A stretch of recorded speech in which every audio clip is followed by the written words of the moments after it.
Hey everyone, it's Amanda Bates here, host of the Global Chatter podcast and founder of the Black Expat.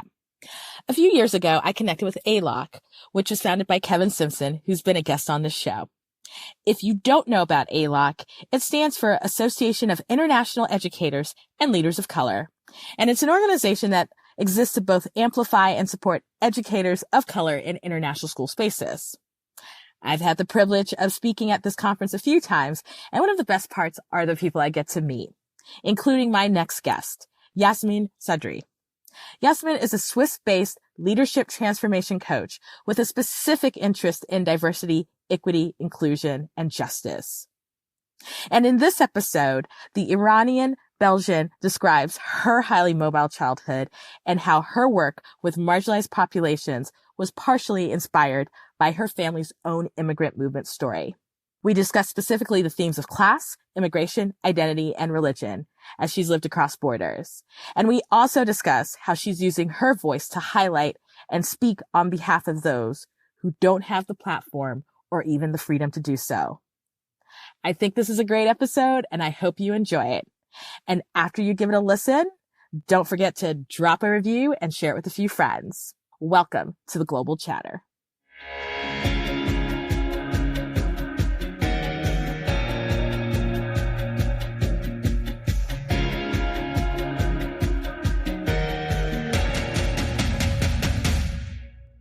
Good day, everyone. You are back listening to another episode of the Global Chatter. It is early in the morning for me, maybe not as early as some other times I've recorded, but it's early enough.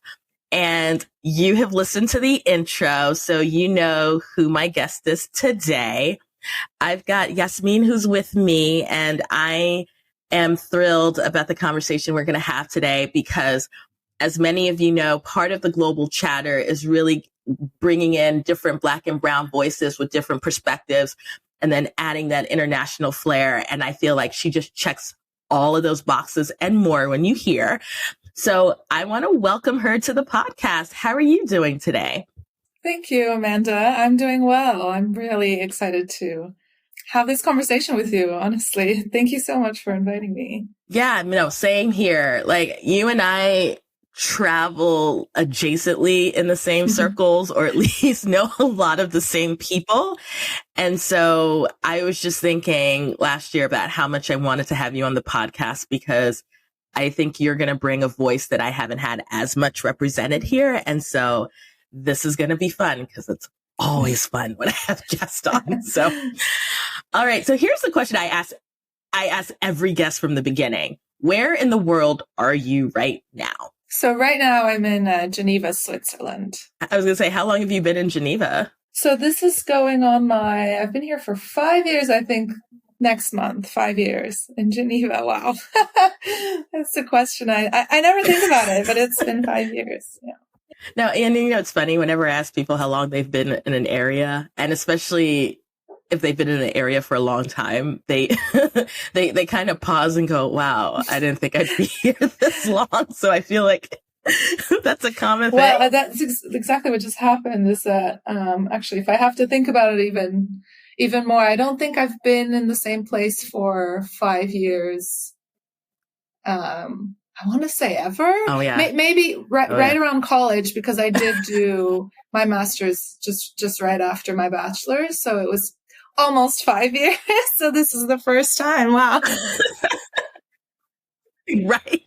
No, I've had those moments too where I went, the first time I was somewhere very long, I went, this is weird. Like, why am I here for so long? But I think it's part of getting older, and also jobs probably keep us in areas.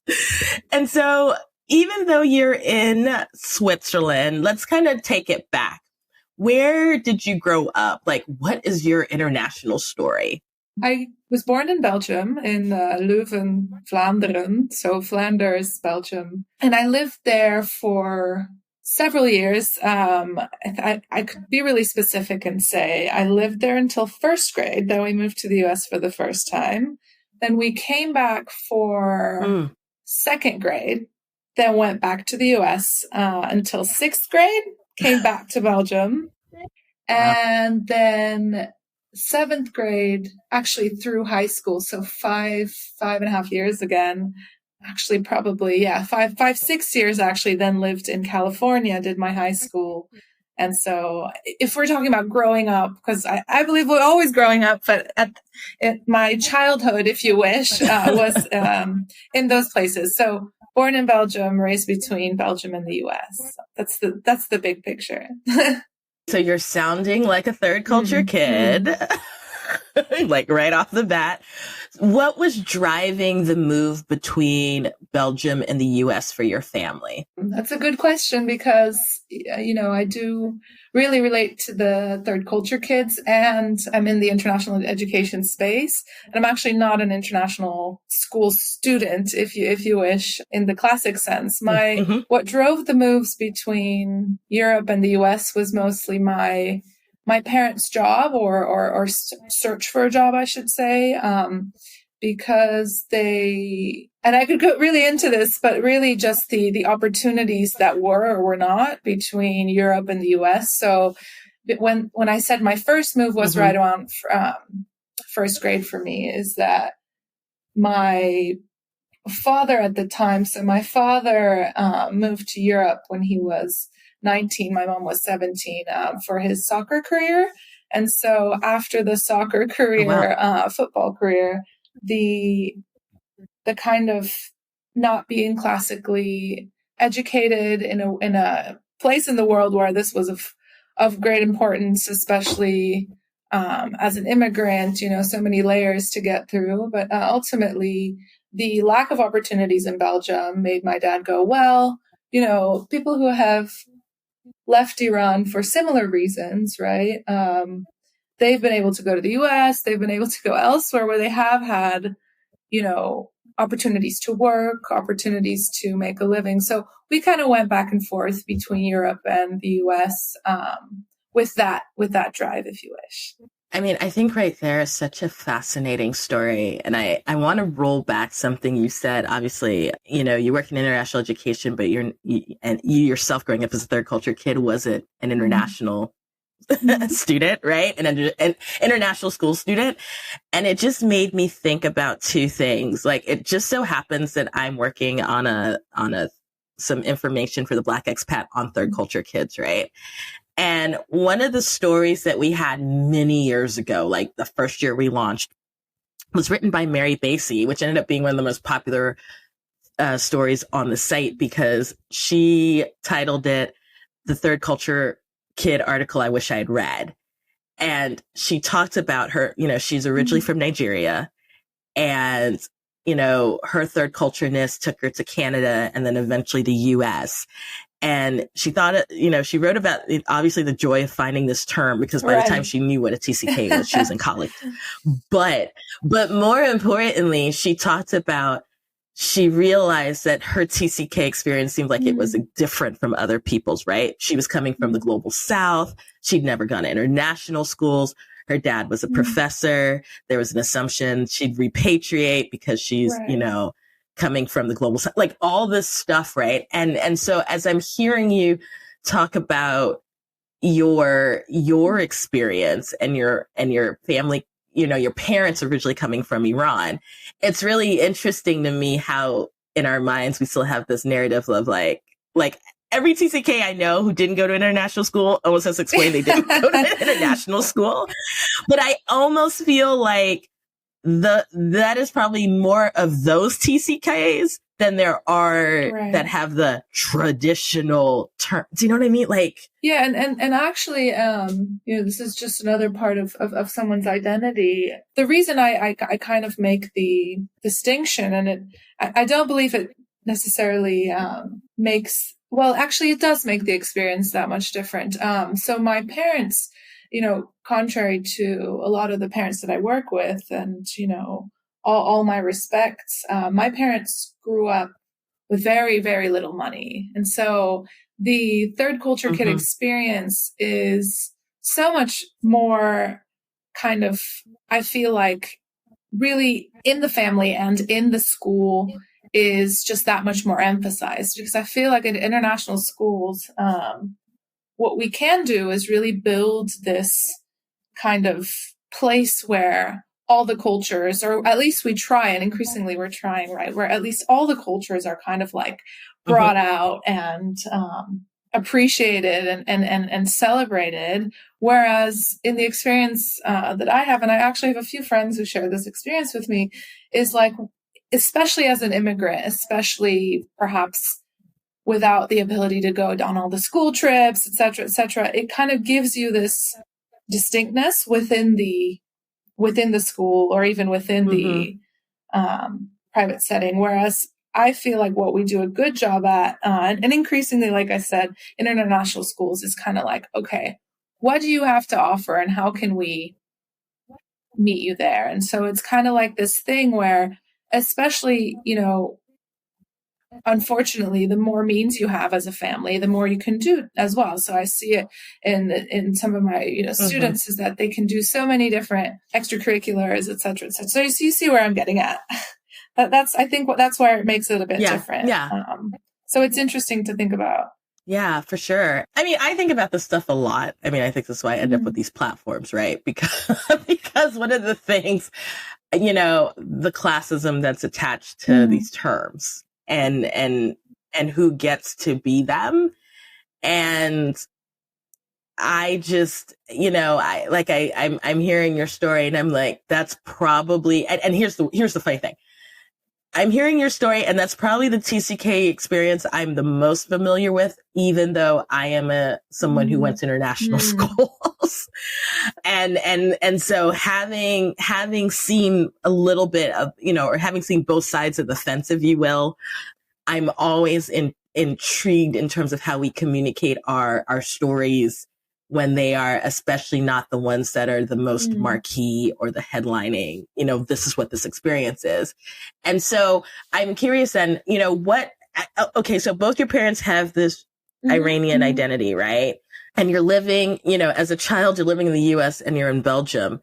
How does that play out? So in the US, there is an Iranian diaspora, right?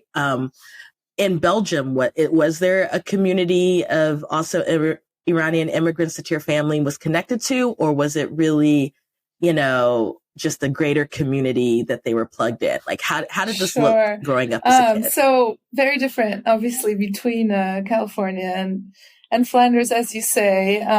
In California, we did have, some kind of Iranian community around us, but it also depends where we lived. I mean, we lived in like 8-9 different places. So like went all over Southern California. So some places more than others.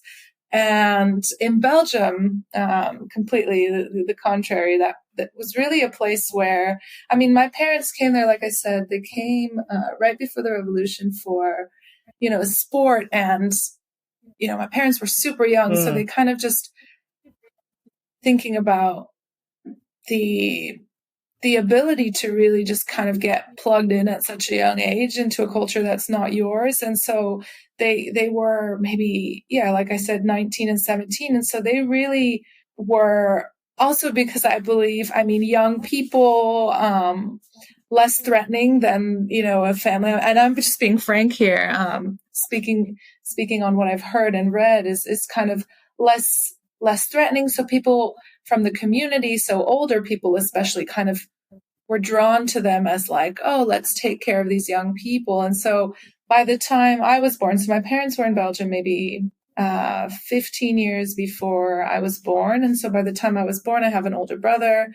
They were kind of part of that community, and increasingly the Belgians around them. So talking about the older Belgians who also attended the matches, and people who, like I said, kind of tried to help my parents, they became kind of mentors for my parents. And so what happened is, back to your question, is that actually by the time I was born, my parents had learned by them that, well, if you baptize your kids as Catholics and then, they kind of do all the same things that our kids did and all that kind of stuff, then it'll be easier for them. And so they tried that. And despite, I think, the efforts, I have a great Belgian community around me. And I think right now at this age, I'm able to, also with my work, I'm able to kind of explain that my experience as a brown kid, white passing brown kid, but brown kid nonetheless, was really eye-opening. I mean, it's the reason why I do my work, actually, is not to steer too far from the question, but like, I remember when I first started at the International School of Geneva, I'm still young and I was younger. And so the kids were like, oh, is someone in the building who will run with us. They'll sit with us. They'll go to break with us, all these things. And so I was observing a lot, and I realized that the kids that I was working with, so I did year 1, 2, 3, 4, kind of on rotation. And the kids I was working with, they were dealing with the same things on the playground. And so in an international school, we could come back to that. But my experience in Belgium, really eye-opening. And I mean, not only as a child, right? It comes back to even my last job there, my last few years there. But yeah, long story short, is very different. And so to kind of, what I'm doing increasingly is trying to draw parallels between the things that happen in Belgium and the things that happen in the US. And it's so different. And there are some similarities, but it is a completely different experience. And I would say, especially before 9/11, because before 9/11 in the US, you had some jokes, you had people make inappropriate comments, microaggressions, which I would refer to as macroaggressions, but still, and still, it was different. Same, but different. Yeah, right. I haven't heard that in a while. I'm a millennial. I have to. Right. I was like, yeah, man, oh God, thank you for unpacking that, right? No, because you unpacked a lot. And because you're right. I think you highlighted the fact that your parents were young when they moved to Belgium. So that completely changes people's perspectives, right? As opposed to being older, more settled. Obviously, your father being a football player, aka soccer for those of you not American, or for those of you Americans rather, and that having an impact too, because sport, people can transcend quite a bit with sport. I mean, they can't transcend everything because there's still racism, clearly, as we see. But yeah, and then going between the two countries. And so, you had the experience of being a student in both places. And so how did all of this, I think, impact kind of your own identity growing up? Because you lived both in Belgium and in the US, like while all this is happening. And so how did you see yourself? Like, what did young you see and view what was your perspective of where you fit in, or were you trying to fit in or not fit in? Well, that's a good question.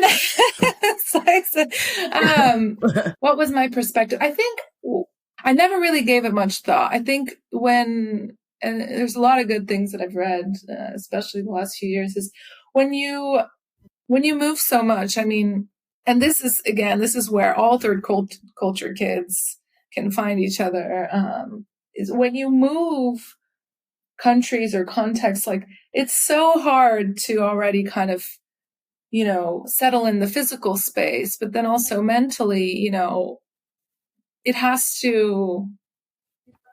it takes time to adapt to it. And so I think that's already something that's so difficult. And so when you look at how it's kind of like, it's not a fight or flight response, but it kind of becomes this, almost survival mechanism, is just kind of not to give it much thought. And I was lucky, I am lucky, that quite an extroverted, or especially as a kid, this extroversion, and we could look at it as a loop. You don't know what causes what. Was I extra social because I moved so much and I had to, or is it the other? Is it innate? It's probably a combination of both, right? So I think for me, the mechanism was really just like, look for your people. And so the funny thing is that, like, for the last, I don't know, five years, like I said, I've been here, and it's something that I thought wouldn't be possible as it was happening, but I still have really close relationships with people because I said I lived in like 9 places in California, right? And at some ages where it may seem really insignificant to make a new friend and then move, 9 other times. But there are people that I have managed to kind of stay really close with. So it's interesting. I guess my perspective of self was really adaptable, and like I've told people the last few years, is like, it sucks while it happens, right? Excuse my language. It really to move and to get up again and start your life over, and at a certain age with school and work and life, frankly, I was really grateful for my parents to keep trying, for themselves, to kind of find a place, because ultimately it did bring me a lot of richness, right? Different cultures, different languages, different people. Mm-hmm. So yeah, my perspective, I guess, I mean, yeah, I couldn't like stop and stand still and analyze too much, right? Because I was constantly moving. So yeah.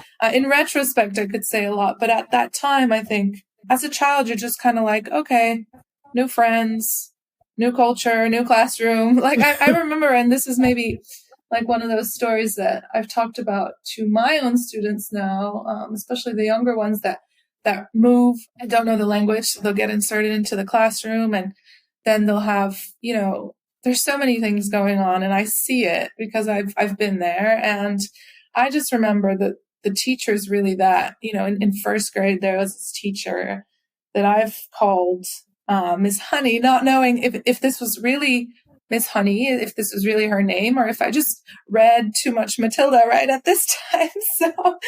So right. There was this teacher that I remember vividly, her face, her movements, and this is first grade, moving to the US, and I didn't speak a lick of English. And so my mom would bring me to the school gates, and terrifying. Like, you're absolutely like, where in the world have you brought me?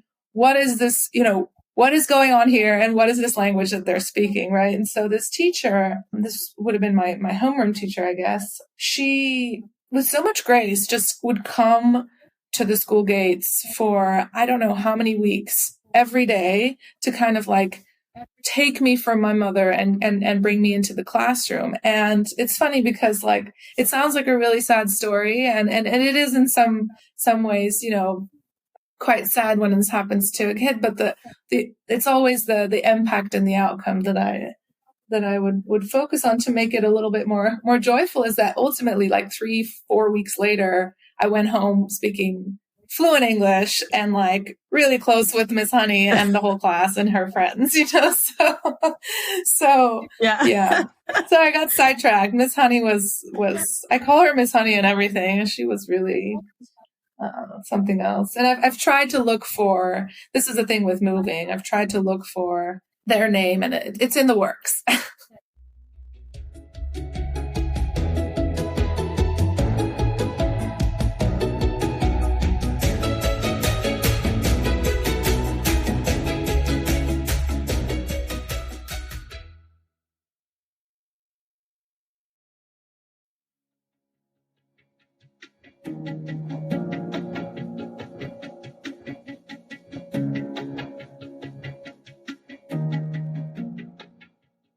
One thing with those who've been highly mobile, who've been third culture kids, whatnot, is that even when I look at them as adults, you can definitely see that thread of how their upbringing really impacted sort of their professional choices and where they landed. And so, you lived between the US and Belgium as a kid. You went to college in Europe, of course, and I believe in Belgium. And then you also did, graduate studies in the US.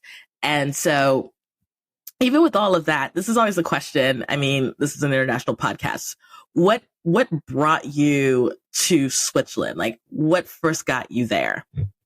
So, actually, and I don't know how many people know this, but love brought me to Geneva, definitely. And it was in a time where, I didn't want to renew my contract as a journalist, because it was giving me a really hard time, actually, at the time. And we didn't go too much into this, before, but actually my my work before was definitely journalism.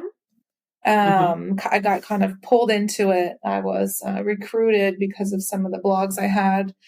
And I always thought I would love it. And I actually didn't like it at all because of and I'm just being frank here, because of the way the media preferred bad stories and negative news. And so as a humanitarian, that's always been there.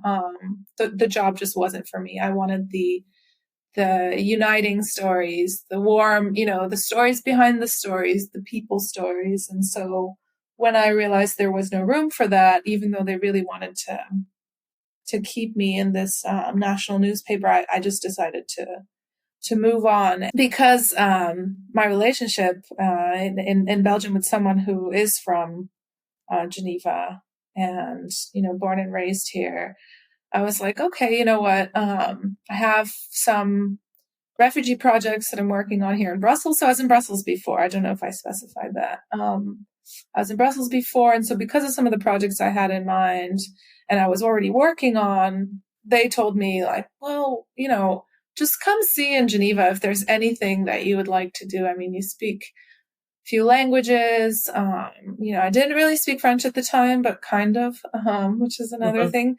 But there was just, no reason not to come and try it here. I've always kind of been nomadic and lived everywhere. So, I guess that's a long story short, is what brought me here was love. And then what kept me here was the endless opportunities of seeing a place where, children's rights, refugee rights, they're all kind of born in Geneva on paper, let's say. So for me, that was like, okay, I want to make a difference here and see where it takes me. Wow. It's really interesting what you said about your journalism career.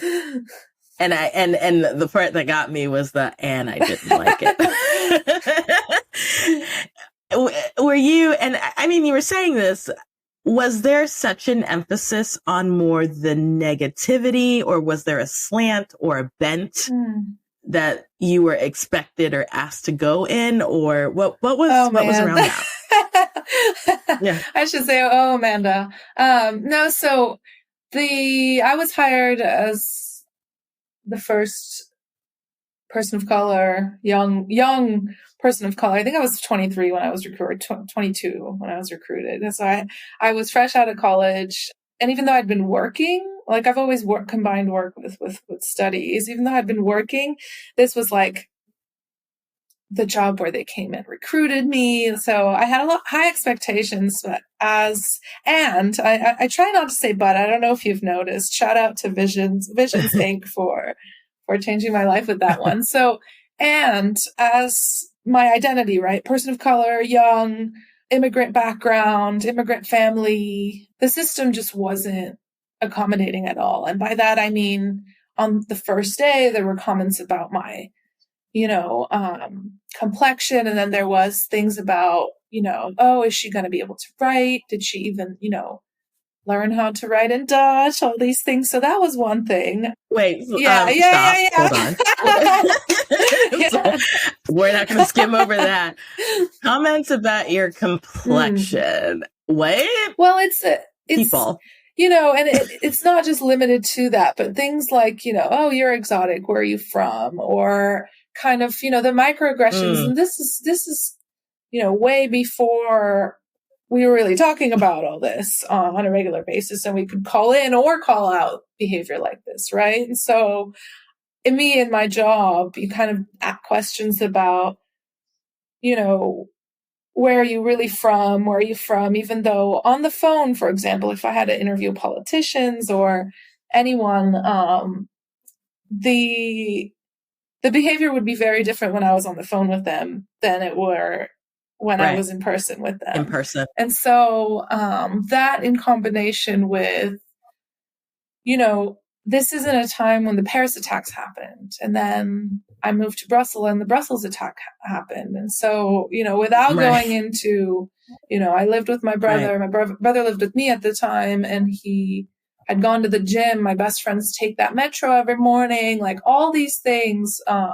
It's a time where media became online media. And so I did mostly work for the website, so short articles, etc. It's a time where, we're still not over that time, by the way, for a lot of these things, but people were getting, internet warriors, keyboard warriors, where they're kind of like, oh, Muslims, go back to your countries, this, that. So as a young journalist dealing with, I don't want to call it imposter syndrome at this point, because I didn't know.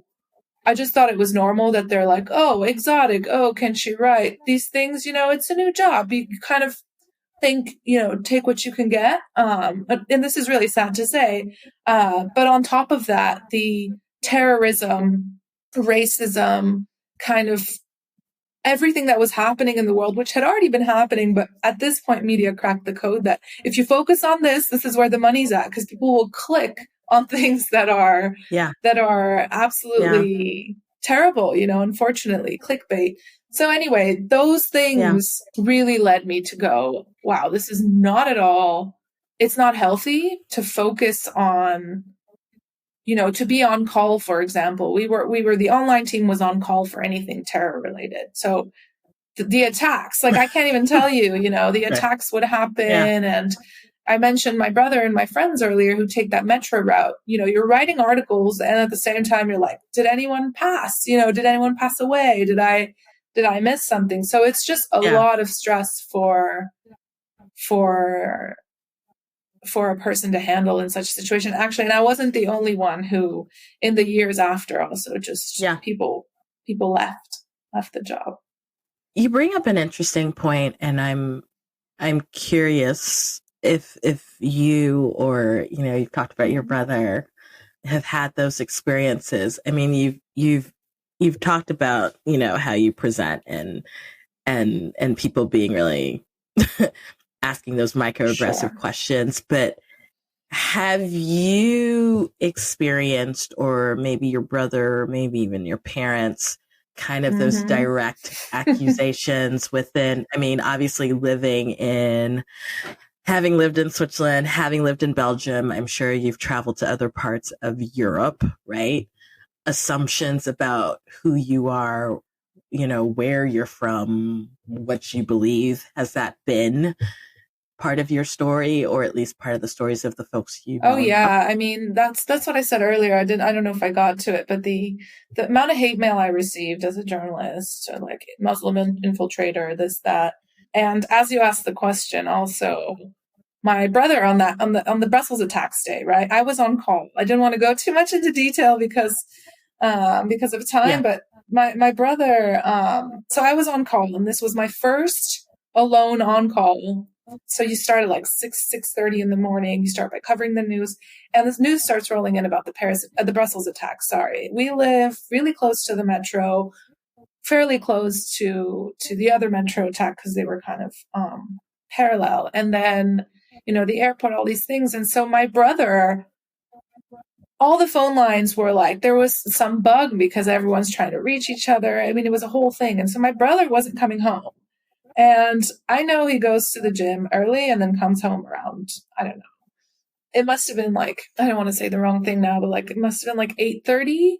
And so he wouldn't come home. And so it took hours for him to get home. And then he got home and he's like, yeah, I was stopped and I was searched. And they like questioned me. And because he's a brown guy with a beard. I think at that time he had some kind of a beard and a backpack, and he's in gym clothes, and like it's terrible. So yeah, when you ask about my experiences and my family, I would say more my father and brother, I guess, on a more regular basis. My dad's also a taxi driver. He just retired.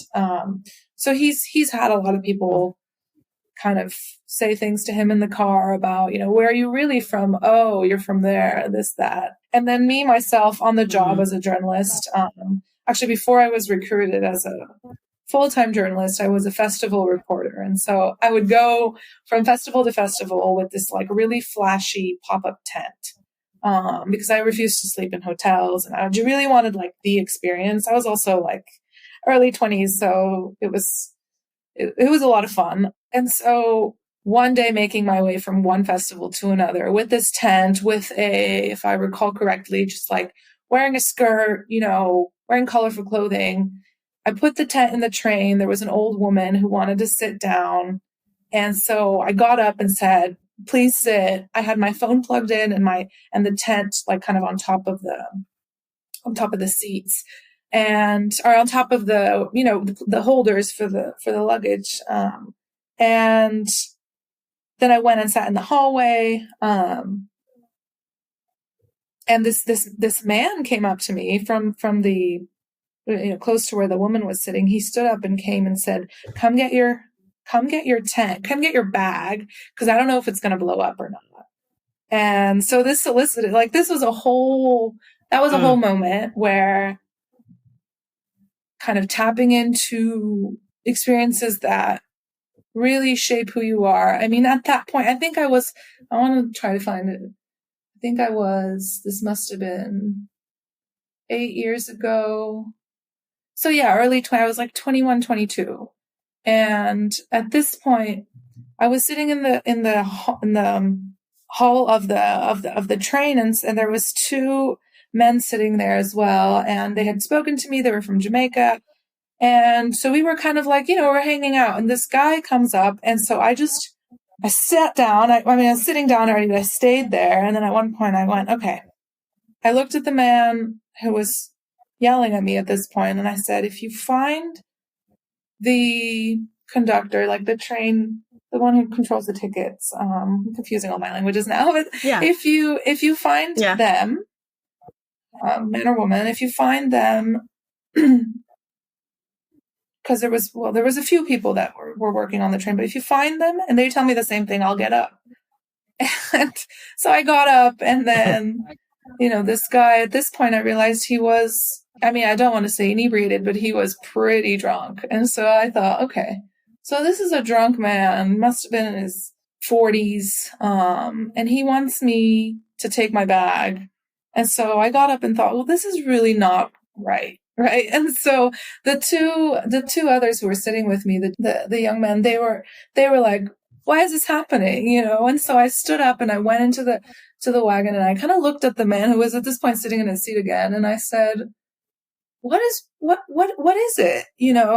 And actually the train conductors, before I could do anything, they had actually come, and there were other people. Again, always look for the people who are helping, right? They had told them what had happened, and they were kind of like analyzing the situation. Mind you, we're still in Belgium, and I've still had really racist incidents on trains, on buses, other people, myself. So I'm not expecting much at this point, but they're seemingly kind of taking my side, because they're telling the man, sit down, calm down. And so as he's like pacing back and forth, they left for a minute, and I went into the wagon. The wagon was full. I didn't speak French at the time, hadn't practiced my German in a really, really long time. All I had was English and Dutch. So in my best French, German, and English, Dutch, I asked the wagon, like, do you think this man is correct to do this or not? Like, what is your opinion? And so I just asked the question calmly. And actually what happened after that was, like, I want to say, the wagon was full, and there were at least like 5, 6, 10 people who stood up and came and were like protecting me, and literally like they formed like a barrier around me to shield me from this man. And ultimately, long story short, because this has been a really long story, he got put off the train, and I got to take his seat, and I just kind of stared at him from the seat at the platform, just kind of like, you know what? And the worst part is I won't go too much into that, but he had someone who identified as his wife there. She was looking at me with so much, distress and pain in their eyes. Anyway, long story short is just, I've had these experiences for sure. And so have my loved ones for sure. Yeah. First of all, thank you for sharing this story. It's on one hand, you get this terrible situation, but on the other hand, you kind of get humanity being good and seeing, like, an offense being committed and trying to step in the best way they can. And,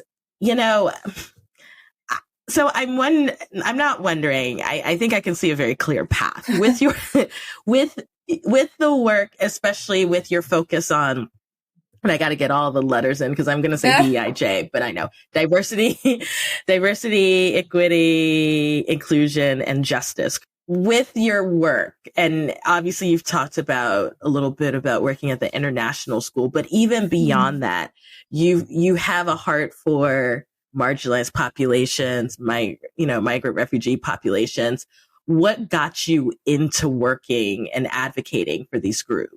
So it's a combination. I think what the ultimate source is my experience with my family. I mean, my parents wouldn't be considered the classic refugees, but their country, let's say, in some ways went up in flames right after they left. And then after that, parts of my family started fleeing at that point, literally, to Europe. And so I think from the time I was 4 or 5, we had my mom's youngest sister and her very young kids.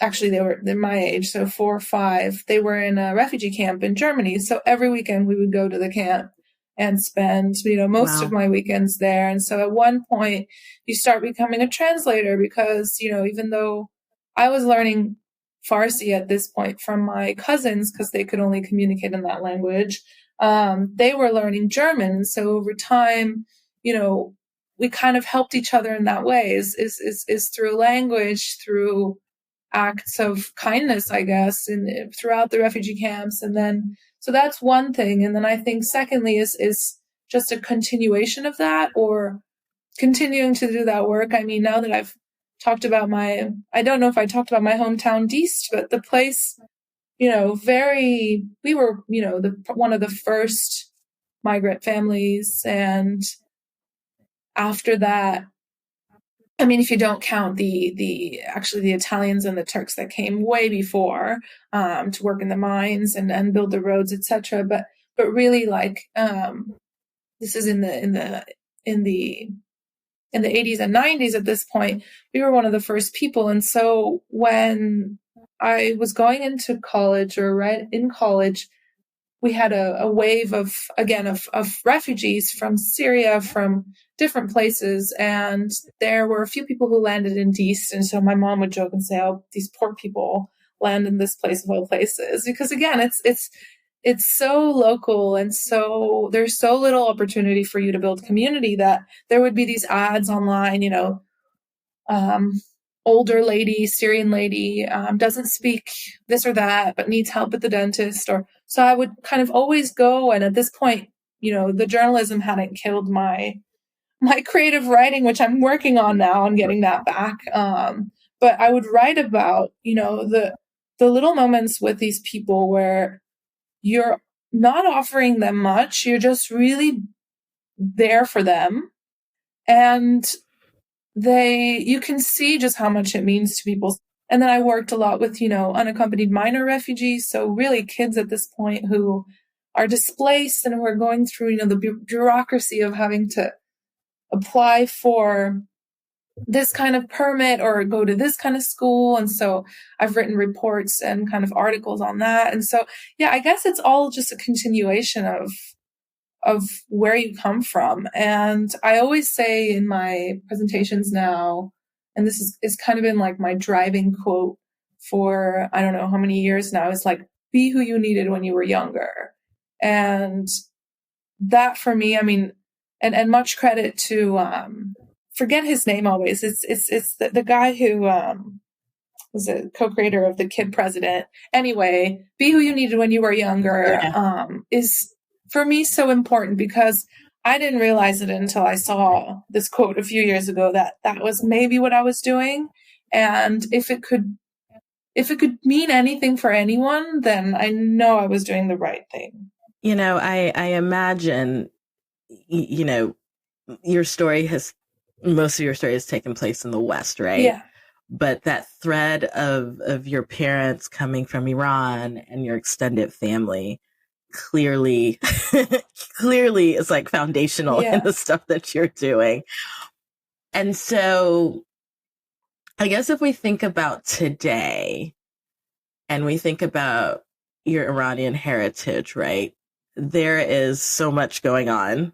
If you were listening and you've been following, there's a lot going on in Iran. And how, even in Switzerland, right? How have you been able to sort of share what's happening and amplify, the protests that are currently happening in Iran? Yeah. And I noticed that in the beginning, or I didn't really go, I'm from Iran, and there's a reason for that. I actually do that, especially lately, but there's a reason for it, is that I didn't want to get too emotional. So I'm going to try my best to get to answer this question in my capacity. I mean, there's so much to say about what's happening in Iran. I think tying it back to what we've talked about is, I think I always kind of knew, and by always I mean ever since I really started thinking about, why do I do what I do? Why was my resume kind of all over the place, but now it really makes sense. How did I end up here? How did I end up there? And what makes the most sense through this last, I want to say almost half a year of absolute tragedy, is kind of seeing in my fellow Iranians, whether they're, diaspora or in Iran, or is this quest for liberation that we were never, and by we, I mean, I would say actually, all Iranians, no matter your political or religious affiliation, we were never really granted that liberation. And so as much as right now, it's absolutely tragic. I mean, I lost my cousin before the first day of school. This is way before Masa Amini, and I talked about this actually in the ALOC conference when I opened it. The tragedy has been absolutely devastating and heartbreaking.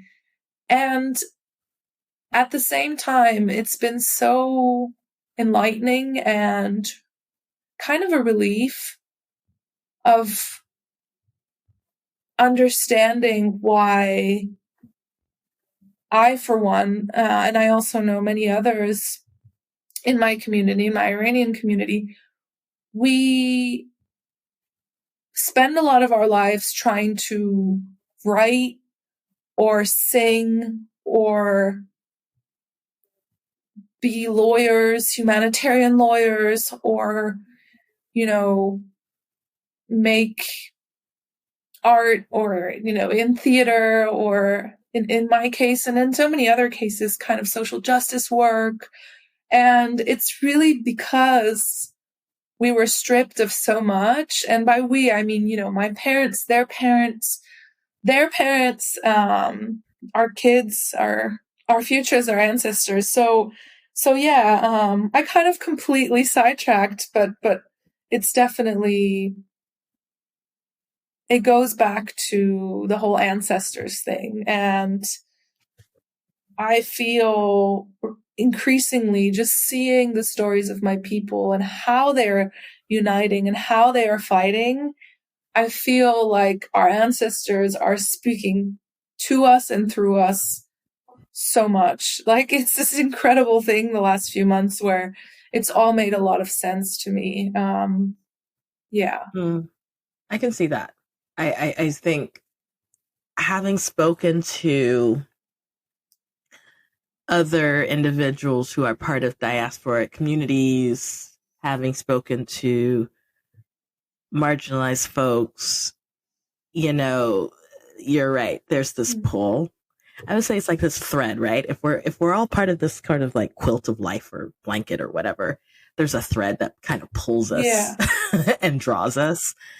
And I think that for me, it's easy to see, hearing just the highlight reel of your life to see how you landed there, because it's just clear, right? It's been clear that your story has had one of movement. Your story has had one of immigration.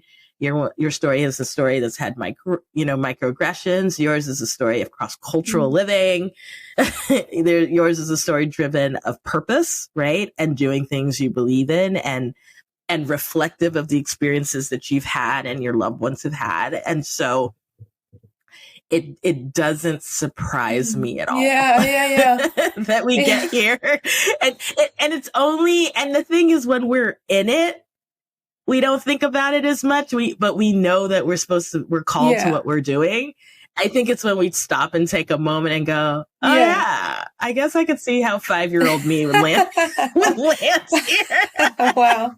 Right. I wish 5-year-old me knew. And I said this, I had to do a talk for students at a different school in Switzerland. It was like a kind of like a TED style talk. And, when I was in the US going into high school, I went to sign up for the IB, and I've said this in several places at the task force that I co-founded with, thanks to my school and the International Baccalaureate and ECIS and ALOC, shout out Kevin. Shout out Kevin. I waited for this shout out. Kevin, shout out. I've been shouting at it in like 4 episodes. I'm like, shout out Kevin Simpson.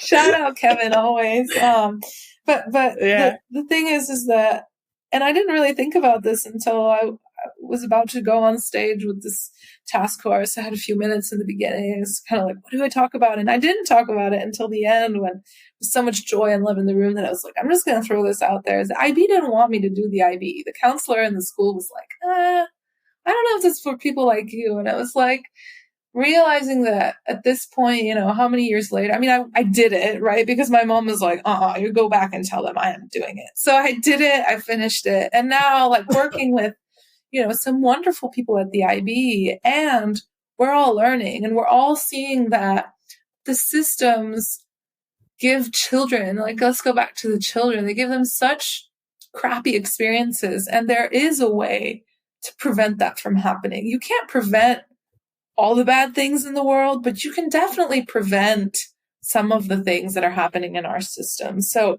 I see what you asked for before is with Iran as well, is kind of like, what have you been doing? And honestly, what I've been doing is just telling stories and being honest about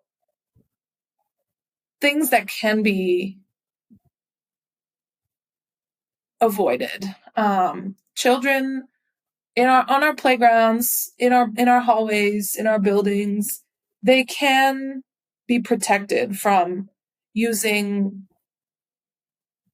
different slurs towards each other because there is no understanding of each other's stories. There's no emphasis on the impact that those words have forever. I mean, I vividly remember everything that happened to me, and I'm sure my students and the alumni and so many people, they remember what happens to them when they're children.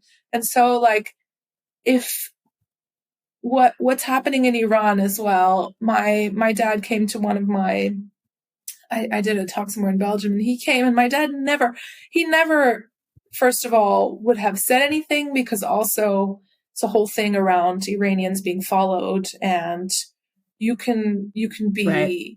No one for the government or someone for the everyone is scared that someone's going to show up and film you. And so my dad was going to not come, and then he came with a mask. And after we were done, I was in a panel with these wonderful women, and he raised his hand and he's like, "That's my daughter." And what I want to say is, and he said, "I'm not happy about it, but I never told my kids about where I'm from and what happened to my country. So I'm telling you all, anyone who's listening, talk about where you're from and tell your kids everything. Tell them everything." And he, the way he ends is like, because when they know, it's a revolution. And honestly, like, that was a full circle moment for me. I wrote about it in some LinkedIn post, because, like, I think what we're doing now with Iran, everyone's just telling the story of the people who have passed, of the people who have been imprisoned, of the people who have left the country 10, 20, 30, 40, 50 years ago. And this is what needs to happen increasingly, right? And, Chimamanda, like danger of a single story. Who's been telling our story for so long? Who's been able to say or even think, what they want about your culture, your being, your work, anything for how long, and when do you interrupt it, right? So yeah, I mean, I could go on, but I think that's is like kind of interrupting the single stories and making room for people's stories. You've just listened to an episode of The Global Chatter, which is hosted by me, Amanda Bates. It is edited by Stephanie Ficcio. Don't forget to subscribe to The Global Chatter on your favorite podcast platform. You can also follow us on Instagram at The Global Chatter, or stop by Twitter and find us at Global Chat Pod. If you have a question, want to subscribe to the newsletter, or are interested in sponsoring, visit theglobalchatter.com.